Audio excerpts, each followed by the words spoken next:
वंदे वंदे छत्रपति शिवाजी महाराज की।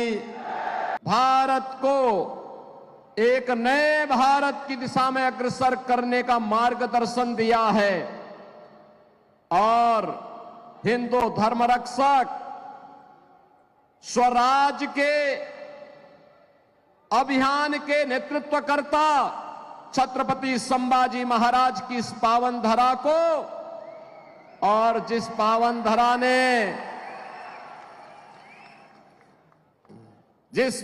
धरा ने स्वतंत्र भारत में भारत की स्वतंत्रता के लिए 2-2 आजन्म कारावास की सजा सही ऐसे वीर सावरकर की इस पावन धरा को नमन करता हूं। स्वतंत्र भारत में हिंदुत्व की ध्वजा पताका को सदैव जीवंत रखने वाले सरदेव बाला साहब ठाकरे को भी मैं नमन करता हूं। बहनों और भाइयों,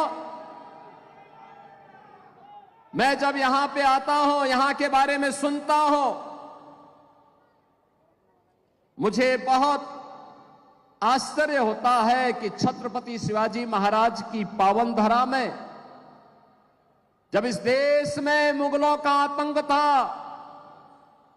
उनका वर्चस्व था, उस कालखंड में छत्रपति शिवाजी महाराज ने हिंदवी स्वराज की स्थापना की थी।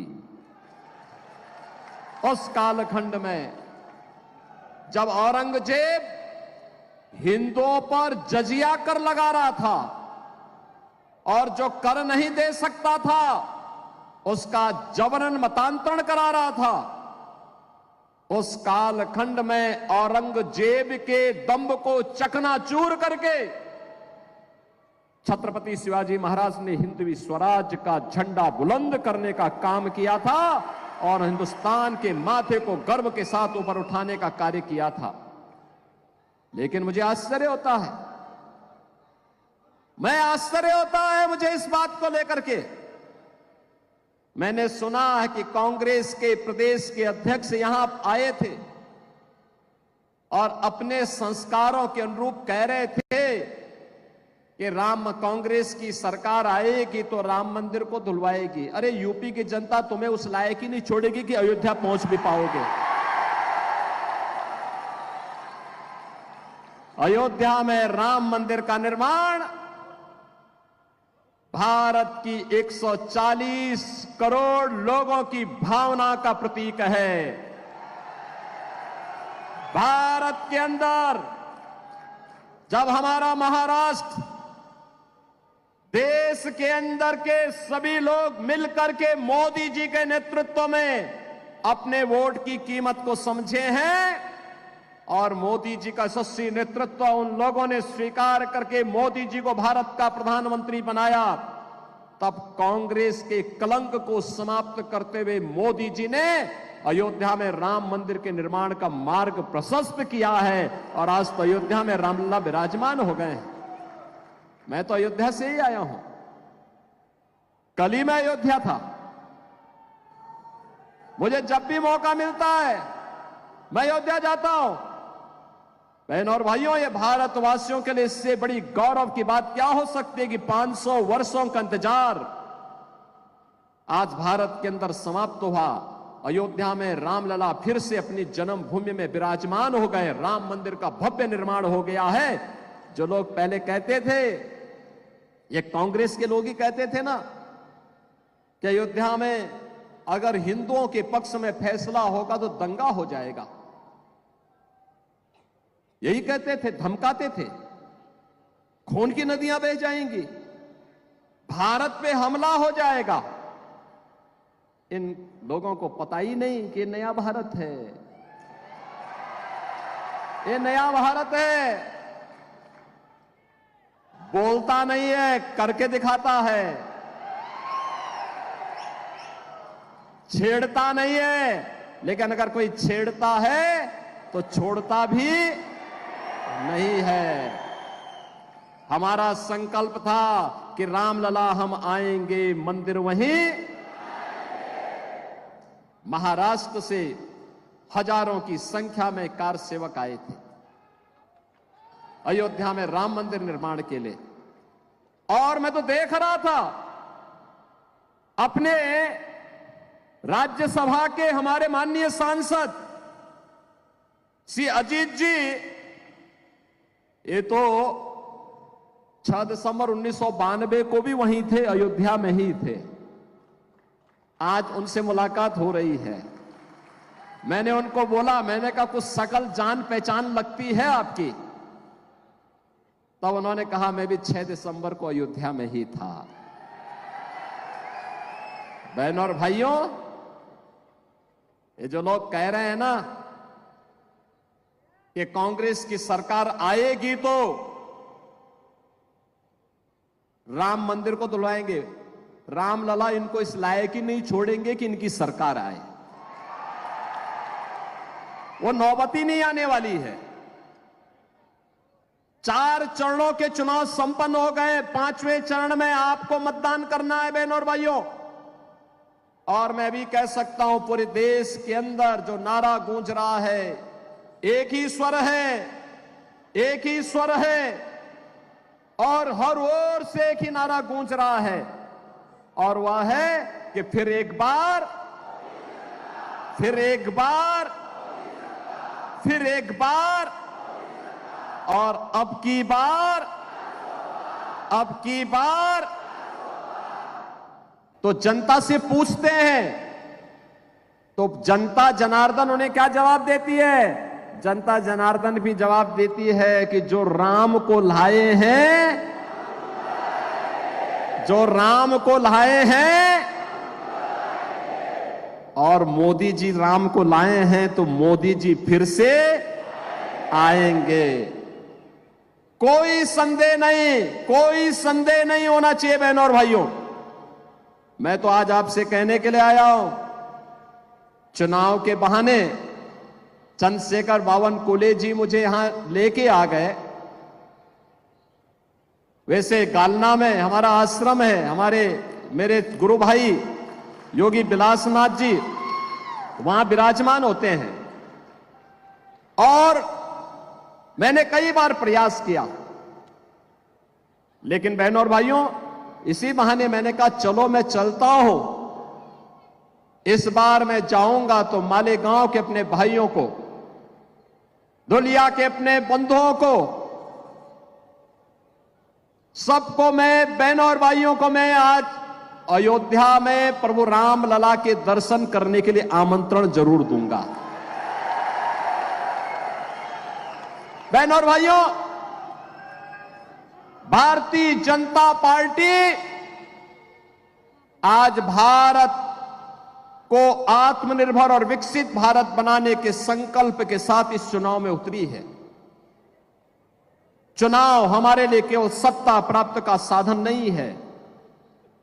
चुनाव हमारे लिए एक गरीब के चेहरे पर खुशहाली लाने का, एक वंचित को उसका अधिकार दिलाने का, एक नौजवान के हाथ को रोजगार उपलब्ध करवाने का, एक अन्नदाता किसान को उसका हक उपलब्ध कराने का, एक बेटी और एक बहन को आर्थिक स्वावलंबन के मार्ग पर अग्रसर करने का, और भारत की विरासत को सम्मान दिलाते हुए विकास के पथ पर भारत को दुनिया के अंदर अग्रणी राष्ट्र के रूप में स्थापित करने का है। ये चुनाव केवल सत्ता प्राप्त करेंगे जैसे कि कांग्रेस के लोग और इंडी गठबंधन कर रहा है कि जीतेंगे तो मिलके लूटेंगे। इनके लिए चुनाव क्या है? लूटने का एक माध्यम है। हमारे लिए चुनाव जनता जनार्दन की खुशहाली के लिए और भारत को दुनिया की सबसे बड़ी ताकत के रूप में स्थापित करने का एक संकल्प है, और उस संकल्प के साथ हम लोग आगे बढ़ रहे हैं। और ये संकल्प नहीं होता तो क्या पिछले 10 वर्ष में भारत इतनी प्रगति करता? आपने देखा होगा नए भारत को, मोदी जी के नेतृत्व में पिछले 10 वर्ष में भारत ने जो प्रगति की है अभूतपूर्व है। बहनों और भाइयों, दुनिया के अंदर सम्मान बढ़ा है। 2014 के पहले क्या स्थिति थी? 2014 के पहले दुनिया के अंदर भारत के प्रति सम्मान का भाव समाप्त हो रहा था। लगातार सम्मान घटता जा रहा था। सीमाएं असुरक्षित थी, घुसपैठ होती थी, आतंकी विस्फोट होते थे। और जब भी मैं तब भी सांसद था और मेंबर ऑफ पार्लियामेंट के नाते जब हम पार्लियामेंट में इस मुद्दे को उठाते थे तो कांग्रेस की सरकार कहती थी कि आतंकवादी सीमा पार के हैं, हम क्या करेंगे। बहनों और भाइयों, विकास के कार्य ठप पड़े थे,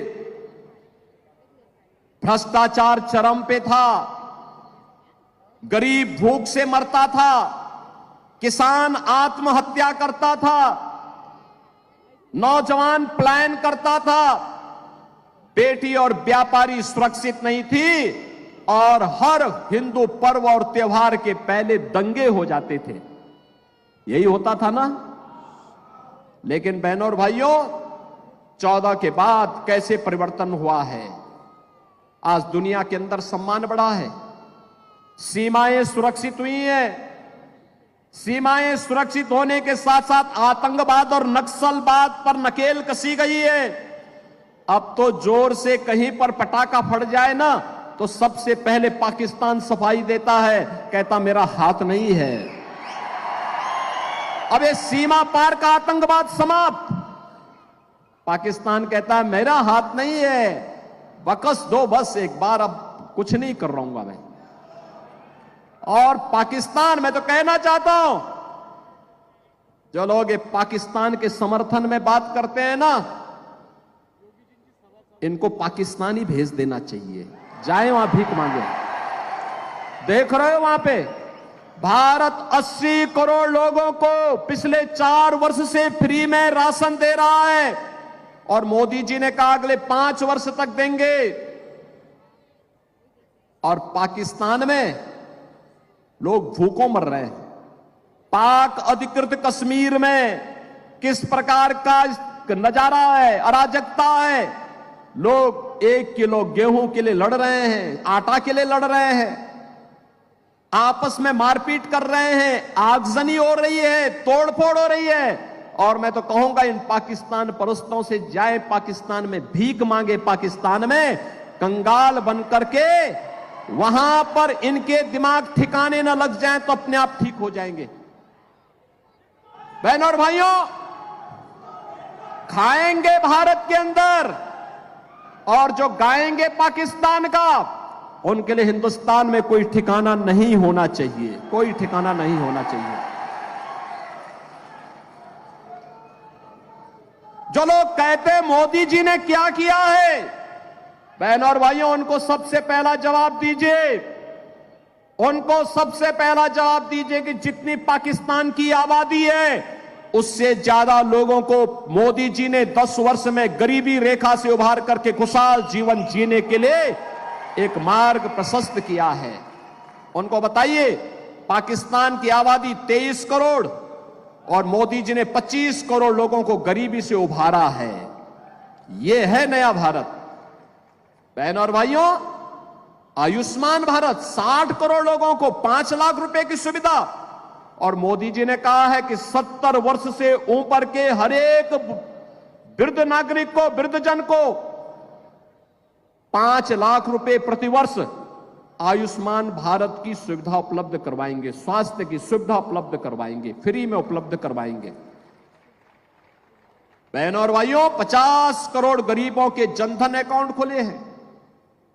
12 करोड़ अन्नदाता किसानों के लिए किसान सम्मान निधि, 12 करोड़ गरीबों के घर में शौचालय बने हैं। एलपीजी का सिलेंडर जो कांग्रेस के समय में मिलता नहीं था, पैसा देके भी नहीं मिलता था, मोदी जी ने 10 करोड़ घरों को फ्री में उपलब्ध करवाने का काम किया है। और 4 करोड़ गरीबों के मकान बन गए हैं और बाकी जितने बचे हैं अगले 5 वर्ष में मोदी जी ने कहा उन सब के लिए भी एक एक प्रधानमंत्री आवास उपलब्ध करवाने का काम करेंगे। बहनों और भाइयों, एक तरफ गरीब कल्याण की योजनाएं और दूसरी ओर इंफ्रास्ट्रक्चर, अरे महाराष्ट्र का तो सौभाग्य है, मोदी जी के नेतृत्व में आदरणीय नितिन गडकरी जी ने इंफ्रास्ट्रक्चर का ऐसा जाल बिछाया है, ऐसा जाल बिछाया है, दुनिया देखती रह जाती है। हाईवे, वर्ल्ड क्लास हाईवे, 4 लेन, 6 लेन, 8 लेन, 12 लेन की एक्सप्रेसवे बन रही है, हाईवे बन रहे हैं, एयरपोर्ट बन रहे हैं, IIT, IIM, AIIMS, IIIT, NIT, world class university, हर घर नल की योजना, और हर घर में नल होगा, नल में जल होगा, जल भी आरओ का होगा।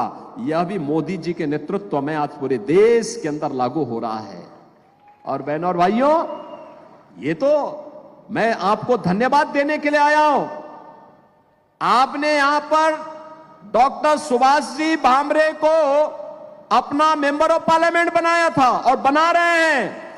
एक पढ़ा लिखा इंसान, कैंसर सर्जन, उच्च शिक्षित कैंसर सर्जन, वह तो इन सब के बारे में जानता है। संसद में, विभाग, मंत्रालयों में इन मुद्दों को उठाता है, संसद में मुद्दों को उठाता है, उन योजनाओं को यहां पे लेकर के आने का काम करता है।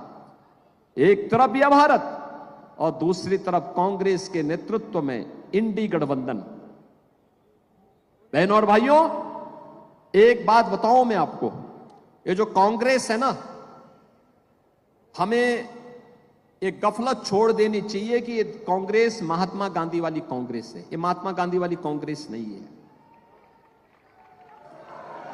ये कांग्रेस वह कांग्रेस नहीं जिसको सरदार पटेल ने, लोकमान्य तिलक जी ने जिस कांग्रेस को नेतृत्व दिया था, ये कांग्रेस सोनिया कांग्रेस है, सोनिया कांग्रेस, राहुल कांग्रेस है।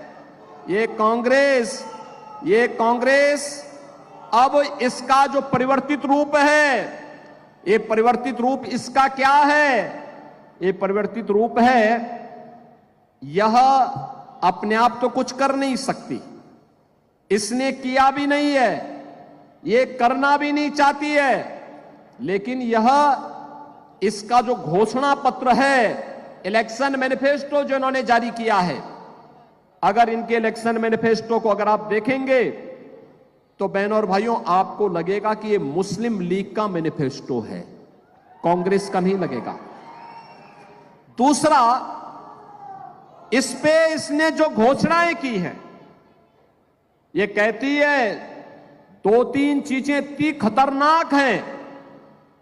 पहला, यह अनुसूचित जाति, जनजाति और पिछड़ी जाति को मिलने वाले आरक्षण पर सेंध लगाना चाहती है, और इसके लिए यह आपके आरक्षण के अधिकार को मुसलमानों को देना चाहती है। क्या अनुसूचित जाति और पिछड़ी जाति के हिंदुओं को मिलने वाला आरक्षण आप कांग्रेस को देना चाहेंगे? कांग्रेस के माध्यम से मुसलमानों को देना चाहेंगे क्या? धर्म के आधार पर आरक्षण का विरोध बाबा साहब भीमराव अंबेडकर ने भी किया था। ये लोग बाबा साहब भीमराव अंबेडकर का अपमान करना चाहते हैं। दूसरा, कांग्रेस ने जब यूपीए की गवर्नमेंट थी, तब जस्टिस रंगनाथ के अध्यक्षता में कमेटी गठित की थी, और उस कमेटी ने एक रिपोर्ट दी। उस रिपोर्ट में कहा गया कि पिछड़ी जाति को मिलने वाला आरक्षण में से 6% आरक्षण मुसलमानों को देना चाहिए। बीजेपी और एनडीए ने विरोध किया था। बहनों और भाइयों, कांग्रेस की मंशा उस समय हम लोगों ने पूरी नहीं होने दी थी। मैं संसद में था, हम विरोध करते थे, कई दिनों तक विरोध चला। और बहनों और भाइयों, यही नहीं, जब वह उसको लागू नहीं कर पाए तो उन्होंने बैक डोर से फिर जस्टिस राजेंद्र सच्चर की अध्यक्षता में कमेटी गठित की। जस्टिस राजेंद्र सच्चर ने यह व्यवस्था करने का प्रयास किया कि मुसलमानों की कुछ जाति को अनुसूचित जाति में शामिल करके उनको अनुसूचित जाति का आरक्षण दे दिया जाए। हमने तब भी विरोध किया था। हमने कहा बाबा साहब भीमराव अंबेडकर की भावना के विरुद्ध है यह आरक्षण, यह मुस्लिम आरक्षण नहीं हो सकता, हम इसका विरोध करते हैं। और आज कांग्रेस का मैनिफेस्टो फिर से मुस्लिम आरक्षण की वकालत करता है। हमें इसका विरोध करना चाहिए। यह भारत के विभाजन की आधारशिला है।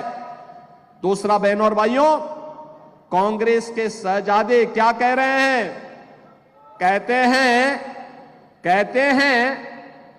वे कहते हैं मैं एक झटके में गरीबी मिटा दूंगा। उनसे पूछा गया कि गरीबी कैसे मिटाएंगे, कैसे हटाएंगे गरीबी? उसने कहा वेल्थ इमरजेंसी से।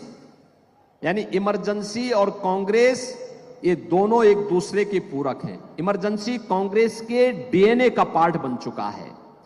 वेल्थ इमरजेंसी का मतलब वह आपकी संपत्ति का सर्वे करवाएंगे।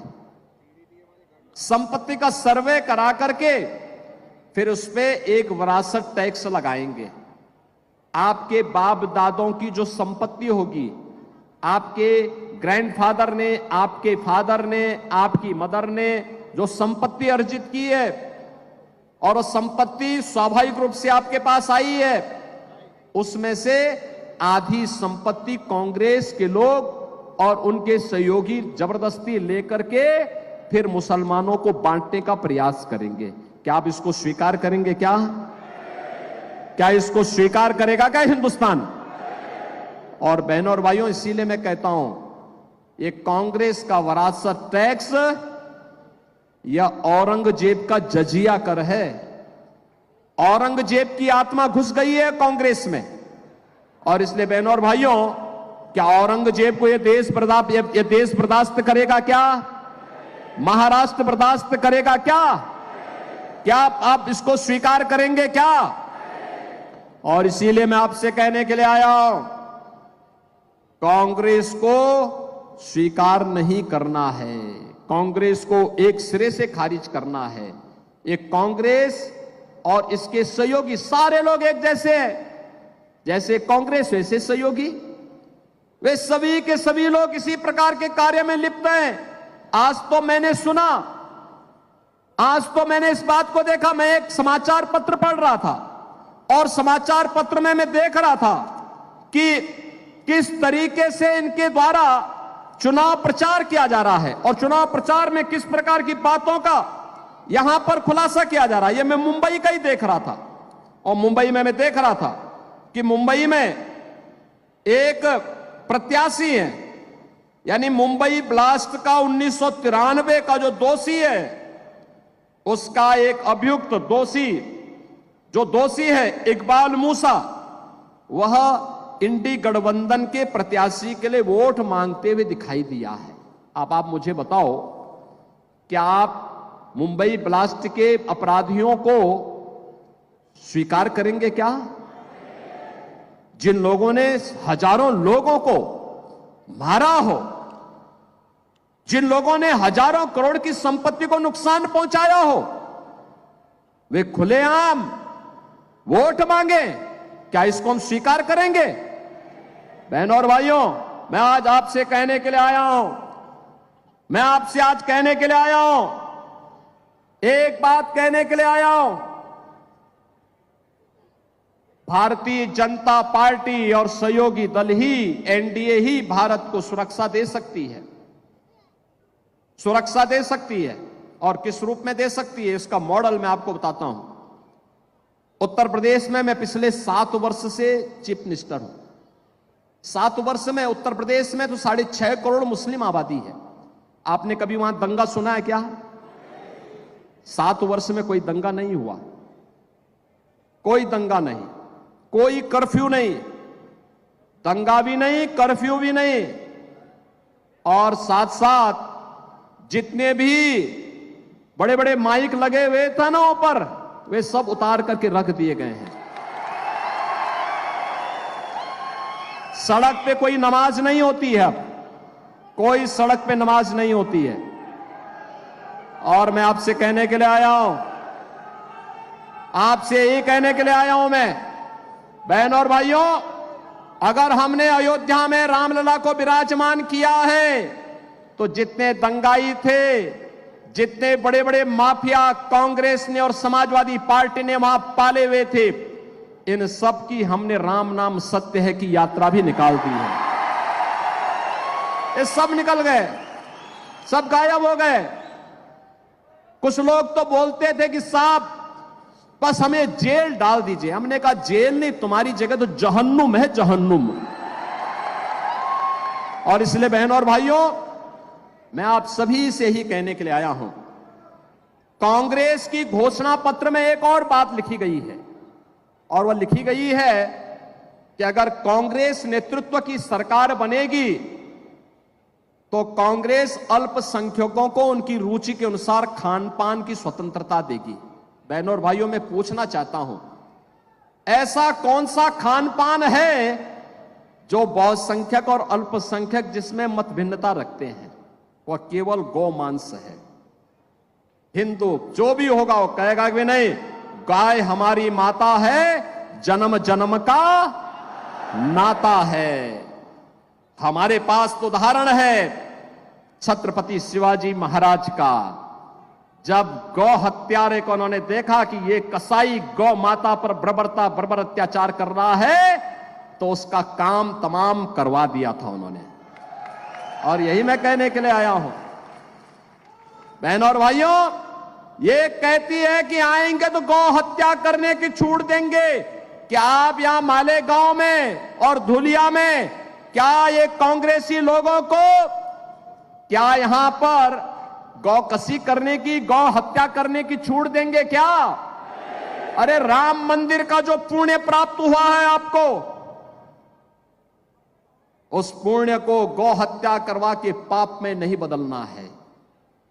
राम मंदिर बना है, मोदी जी का यशस्वी नेतृत्व है, लेकिन श्रेय आपको जाता है क्योंकि आपके वोट से ही मोदी जी प्रधानमंत्री बने हैं।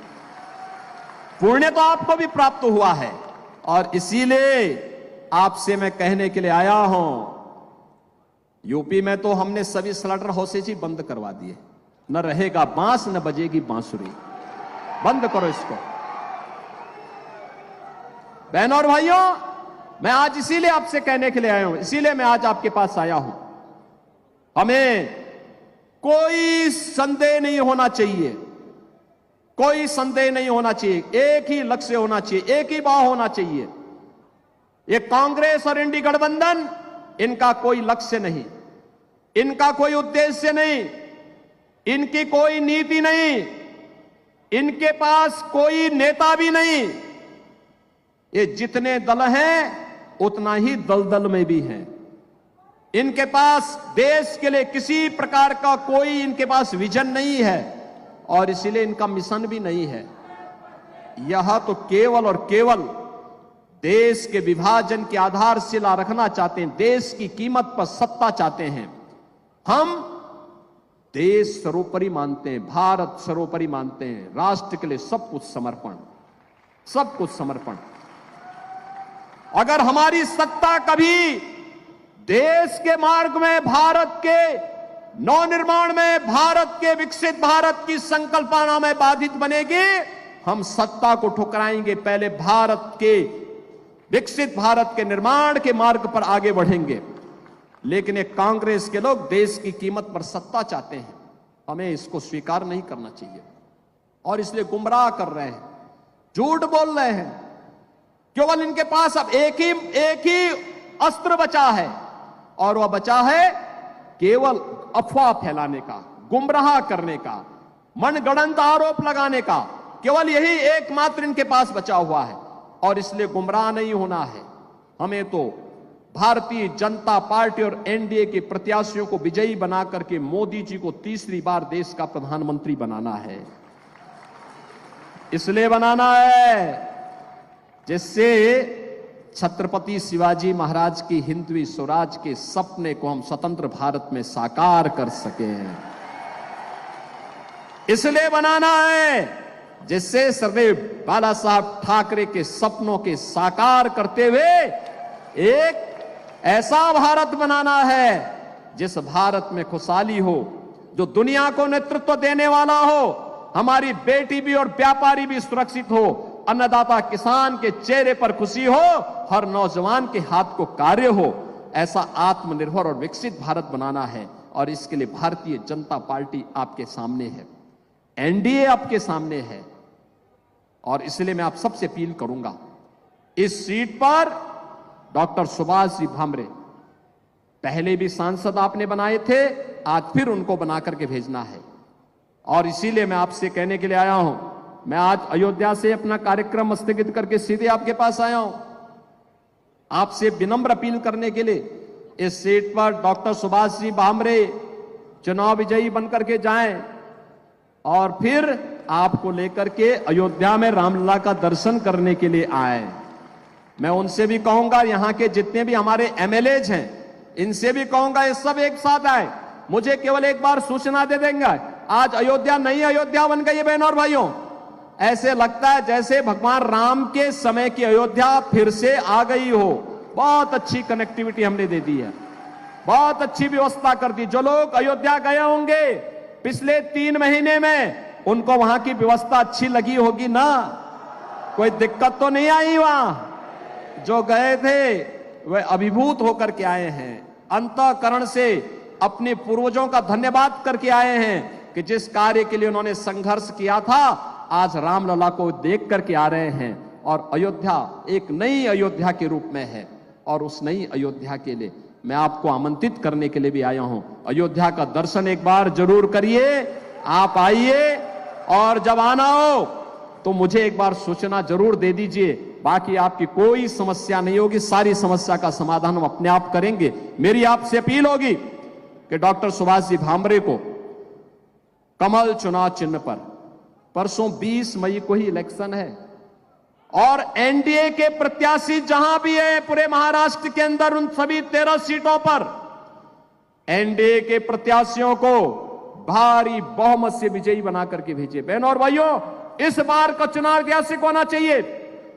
जीत तो पक्की है, लेकिन जीत ऐतिहासिक भी होनी चाहिए। ऐतिहासिक विजय के लिए मैं आया हूं। डॉक्टर सुभाष जी भामरे को ऐतिहासिक विजय बना के भेजेंगे। मालेगांव बोलो, धुलिया बोलो, जिता के भेजेंगे भारी बहुमत से।